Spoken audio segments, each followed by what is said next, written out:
Rob Wilson's family, Gary, Jan, and Sandra, having attended Rob's Navy boot camp graduation ceremony at the Great Lakes Naval Training Center. Their journey from Kansas, mission accomplished, the city of Chicago beckoning a family appearance, the Navy E-2, joining the three before their flight back to Wichita. The family mounting a hop-on, hop-off, double-deck tour bus, the guide pointing out all the highlights of the magnificent Mile, Michigan Avenue, the Navy Pier and North Lake Shore Drive. Gary making mental notes from the bus's traveling advantage point, setting preferences for a walking tour. Their walking tour beginning on Michigan Avenue, the Ghirardelli chocolate store a first stop. Continuing, a surprise encounter, a television production crew filming George Clooney as Dr. Doug Ross in the TV series ER. Running out of the Hilton Hotel on Michigan Avenue. The essence of the Chicago ambulating tour continuing, mounting the steps of the Field Museum across from the Soldier Field Pavilion. Entering their expectation fulfilled.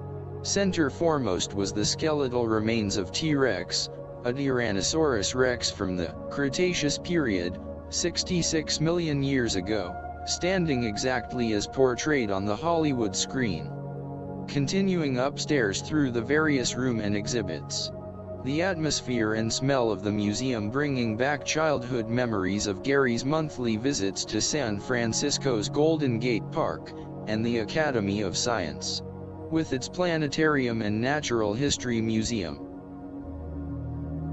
The Navy Pier construction starting in 1916, and was named in honor of those Navy personnel who served in the First World War, designed for the lake shipping industry, and later used as a training center for sailors during World War II, the Navy purchasing 2 cruise ships and refit them into aircraft carriers, naming them USS Wolverine and USS Sable.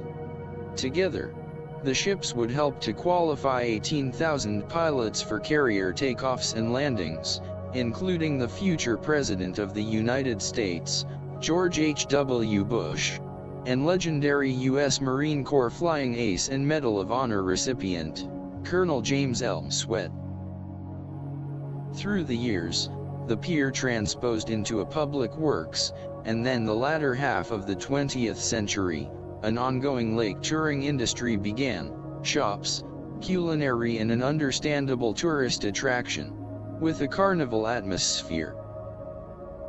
The hungry visitors finding an impeccable accommodation for lunch, an outstanding international food court, each member of the family fulfilling their own cuisine desire. Returning to their rental transportation, a final stop at the tallest building in the United States, the Sears Tower. Gary was looking forward to the express elevator ride to the 103rd observation floor. Embarking from their park vehicle, Jan making a decision to forego the excursion, choosing to remain outside the building, while Robert, Sandra, and Dad entered the tower for the ascending ride. Embarking from the elevator, the observation room giving a panoramic view of the hazy Chicago metropolitan area from a height of 1,400 feet. The morning, the family in a departure mode, arriving at O'Hare International for the return home, Gary giving a last salutation to Chicago before boarding their flight to Wichita, by eating a Chicago dog at the airport. The journey to witness Robert's basic training consummation being chronicled as indelible, and an everlasting memory. Leaving Chicago, Gary wasn't looking forward to newly discovered doldrums of Alva, Oklahoma, and to further his melancholy, upon arrival, discovering their feline companion Muffins having passed on. Gary reasoned, the ups and downs of these events were just another exclamation point in the timeline of life's journey.